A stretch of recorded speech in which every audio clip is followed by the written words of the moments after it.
आलू सजना छुईर बेसर दिया भजा किंबा तरकारी आपण मैंने तो बहुत थर बन खाई बट आज मु गोटे सजना छुई आलूर भजा नहीं कि आसी जोटा टिके यूनिक आ डिफरेंट रहा को आपण मैंने पखाल भात किंबा गरम भात सहित खाई पारिबे। आशा करुच्ची आजिकार रेसिपीटी आपण मानकु भल लागिबो। जदि आजिकार रेसिपीटी आपण मानकु भल लागे ताले रेसिपीटी को शेयर और लाइक निश्चित करंतु और चैनल रे जदि नुआ अछंती एई भली भाबरे नुआ नुआ रेसिपी देखिबा पई मो चैनल को सब्सक्राइब करि नियंतु। ताले चलंतु आजिकार रेसिपीटी आरंभ करि नबा। छुई और आलू भजा करने मुझे 4टी छुई नहीं जाइए जहाँ भल भाव में चोपा छड़े छोट छोट पीस करी एई भली भाव में काटी नेबी।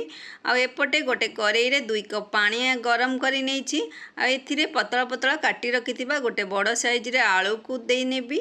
या सहित काटी रखिथिबा छुई को देई स्वाद अनुसार लुण और हलदी देई याकू मीडियम फ्लेम रे 5 ରୁ 6 मिनट जाए भल भाव में कुक होगापाई छाड़देवी। छुई आलू भजापाई एवं गोटे आम मसला प्रस्तुत करनबा। सेथिपाई गोटे ग्राइंडर कप्रे 2 बड़ चामच कला सोरिष ऐड कर या सहित गोटे चामच जीरा आउ 7 ରୁ 8 पाखुड़ा रसुण आउ 2 ରୁ 3ଟି सुखिला लंका ऐड कर लंकार मात्रा एठी आपण कम आ बेसी मध्य करि पारंती।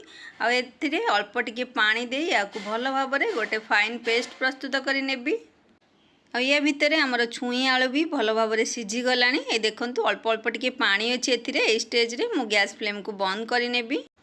एपटे गोटे कड़ई रे मु 2 बड़ चामच सोरिष तेल गरम करि नेछि। आ एथिरे 10 ରୁ 12टी बड़ी देई देबी। आ याकू भल भाव में ब्राउन होबा पर्यंत भल भाव में कड़ा करी भाजी नेबी। भाजी थिबा बड़का तेल रे छोट छोट काटी रखिथिबा गोटे पियाज को देई देबी। या को ब्राउन होबा जाए भाजी नेबी। पियाज एठी हमर भल भाव में देखंतु भाजी होई गलानी। एथिरे बाटी रखिथिबा मसला को देई देबी। या सहित गोटे छोट कटा जाइथिबा छोट टमाटो को मु एथिरे देई देइछि। टमाटो दबा द्वारा आमर भजारे टेस्ट बहुत बढ़िया लगी थाए। ए सब मसला को मु मीडियम टू लो फ्लेम रे 3 ରୁ 4 मिनिट जाए भल भाव में कषि नेबी। मसला आमर भल भाव में कषि हो गलानी। एथिरे सिझे रखिथिबा छुई आलू को देई देबी। याकू भल भाव में मिक्स करी आउ 4 ରୁ 5 मिनिट भल भाव में कुक करि नेबी। जेमिति मु कहिथिली एई छुई आलू भजा टिके नॉर्मल छुई आलू भजा ठारू टिके डिफरेंट रहिबो। गोटे हेमदस्ता रे भाजी रखिथिबा बड़ी आउ या सहित किछि भाजी रखिथिबा बादाम को देई भल भाव में चूरी नेबी।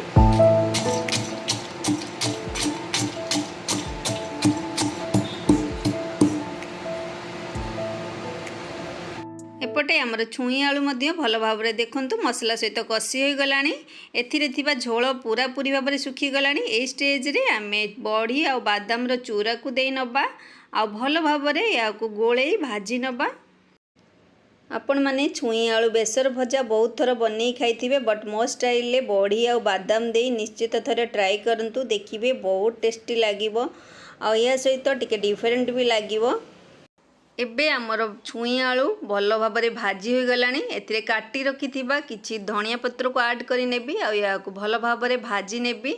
एथर आमर प्रस्तुत हो जाइछि छुई आलू बड़ी बादाम दिया भजा। आपण माने निश्चित थरे ए भली भाव में ट्राई करंतु देखिबे समस्त को बहुत पसंद आसीबो।